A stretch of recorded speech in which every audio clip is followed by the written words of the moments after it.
Media సోదరులందరికీ, senior Congress నాయకులందరికీ నా హృదయపూర్వక నమస్కారాలు. ముఖ్యమంత్రి గారు ఏదో మాటలు చెప్పి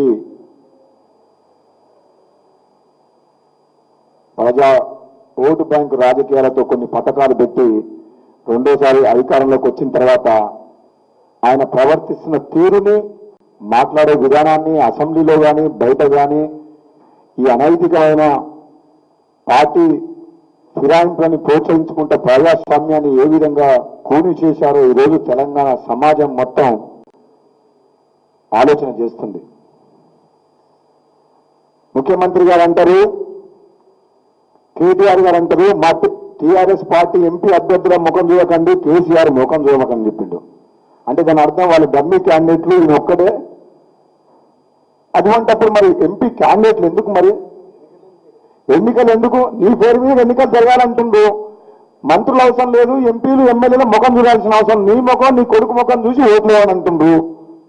అన్ని శాఖలు మీ దగ్గర పెట్టుకోండి, అధికార మంత్రి ప్రగతి భవన్లో పెట్టుకోండి, మీరు ఫామ్ హౌస్ లో కూర్చోండి. తెలంగాణ ఏ విధంగా నడుస్తుంది, తెలంగాణ ప్రజలకు ఏ విధంగా మీరు న్యాయం చేస్తారు, తెలంగాణ కోసం అని 1000 మంది అమరవీరుల వాళ్ళ కళలు ఎలా ఫలిస్తాయి? మరి మొన్న స్టేట్మెంట్ చూసినాం, నిన్న ఒకరి తర్వాత ఒకరు ఎమ్మెల్యేలు మా పిసిసి ప్రెసిడెంట్ గారు చెప్పినట్టు అభివృద్ధి కోసమే అయితే మరి కాంగ్రెస్ పార్టీ తెలంగాణ రాకముందుకు, తెలంగాణ వచ్చిన తర్వాత జరిగిన అభివృద్ధిని చూస్తే ఈ తెలంగాణ రాష్ట్రంలో ఉమ్మడి ఆంధ్రప్రదేశ్లో ఉన్నప్పుడు ఎన్ని ప్రాజెక్టులు కట్టింది.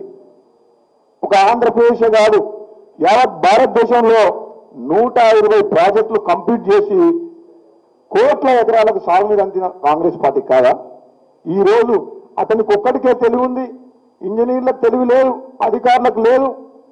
ఆయన ఒక్కడే కూర్చొని మాట్లాడి, ఆయన ఒక్కడే ప్రాజెక్టులు రీడిజైన్ చేసి ఆయనకి ఇష్టం వచ్చిన వాళ్ళకి కట్టబెట్టి లక్షల కోట్ల రూపాయల అప్పులు తీసుకొచ్చి ఈ తెలంగాణ రాష్ట్రాన్ని అప్పుల భూమిలోకి నెట్టేసింది తప్పితే ఒక్క ప్రాజెక్టు కూడా ఈరోజు ఒక్క ఎకరానికి సాగునీరు అందించిన పాపాన పోలేదు. మేము ఒకటే చెప్తున్నాం, ఈరోజు రాహుల్ గాంధీ గారు ప్రధానమంత్రి కావాలని మా పొన్నాల లక్ష్మయ్య గారు చెప్పినట్టు ఇది ఎమర్జెన్సీ పీరియడ్ లాగా వస్తుంది. ఒక మతం గురించో ఒక ఇంకో ఉద్దేశాన్ని రెచ్చగొట్టి ఈ భారతదేశాన్ని విచ్ఛిన్నం చేసేందుకు అవసరమైతే 4 బాంబులు పక్క దేశం మీద వేసైనా సరే ఓట్ల కోసం యుద్ధ వాతావరణం సృష్టించి అధికారంలోకి రావాలని బీజేపీ చూస్తుంది. కానీ ఎక్కడ కూడా కేసీఆర్ గారే అన్నారు, దేవుడు ఆలయాలు కట్టాలంటే మత గురువులు చూసుకుంటారు, దానికి పార్టీలు ఎందుకు? ఇది కాంగ్రెస్ పార్టీ సెక్యులర్ పార్టీ. ముఖ్యంగా ఈ బడుగు బలహీన వర్గాలకు ఈరోజు న్యాయం జరుగుతుందంటే ఈ కాంగ్రెస్ పార్టీ ద్వారా ఈ దేశంలో కానీ తెలంగాణ రాష్ట్రంలో కానీ సామాజిక తెలంగాణ వైపు అడుగులు పడాలంటే కాంగ్రెస్ పార్టీ రాహుల్ గాంధీ ప్రధానమంత్రి కావాల్సిన అవసరం ఉంది. కాబట్టి తెలంగాణ సమాజం మొత్తం ఆలోచించి కేసీఆర్ కుటుంబం ఈరోజు అహంభావంగా ఏ విధంగా ప్రవర్తిస్తుండ్రో, అధికారంలోకి వచ్చిన 2 నెలలు కూడా మంత్రివర్గ విస్తరణ చేయకపోవడం, వాళ్లకు సరి అయిన ఓటు లేకపోయినా 5వ అభ్యర్థిగా పెట్టి మా కాంగ్రెస్ పార్టీ ఎమ్మెల్యేని కొనుక్కొని 5వ ఎమ్మెల్సీ కావడం, ఇవన్నీ చర్యలు చూస్తుంటే సభ్య సమాజం మీద సిగ్గుపడుతుంది. తెలంగాణ వచ్చిన తర్వాత ప్రజాస్వామ్యాన్ని కూలి చేసి ఒక నియంతలాగా పరిపాలిస్తుందని చెప్పేసి తెలంగాణ ప్రజలందరూ ఒకసారి ఆలోచించండి. నేను చెప్తున్న ఒక పార్లమెంట్ సభ్యుని గతంలో పనిచేసిన, ఎమ్మెల్సీగా పనిచేసిన, ఇప్పుడు ఎమ్మెల్యేగా ఉన్నా, మా సోదరు భువనగిరి పార్లమెంట్ సభ్యునిగా నాకు ఇన్ఛార్జిగా ఇచ్చిండ్రు. నేను మళ్ళీ చెప్తున్నా, మా ప్రెసిడెంట్ గారు మాటలతో ఏకీభవిస్తున్నాం. తెలంగాణలో మెజారిటీ ఎంపీ సీట్లు గెలుస్తున్నాం. ఎవరైతే పార్టీ మారిందో వాళ్ళు కేవలం అవకాశవాద రాజకీయాల కోసం, స్వార్థం కోసం మారింది తప్పే కాంగ్రెస్ పార్టీ ఎవరికి అన్యాయం చేయలేదు. అందరూ కాంగ్రెస్ పార్టీ ద్వారా బాగుపడ్డింది.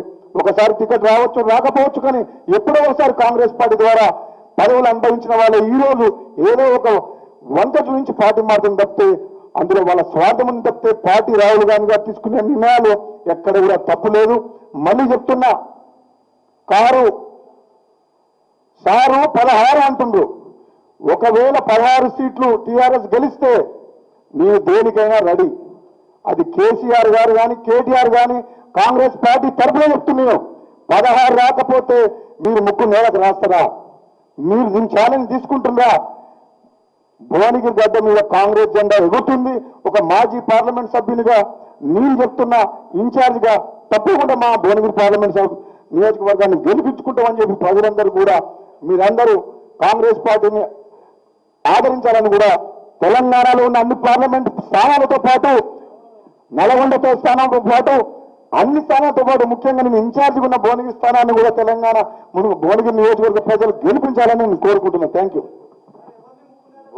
భువనగిరి ఇన్ఛార్జిగా ఆయన చెప్పు, నువ్వు నల్గొండ ఇన్ఛార్జ్ నువ్వు చెప్పు.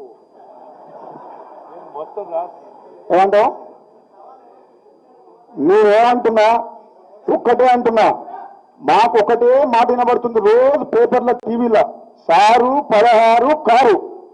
ఒకవేళ 16 సీట్లు వాళ్ళు గెలుచుకుంటే ఏ ఛాలెంజ్కైనా రెడీనే అని చెప్పి నేను కేసీఆర్ని కేటీఆర్ని ఎవరు వస్తారో తండ్రి కొడుకులను రమ్మని చెప్పు.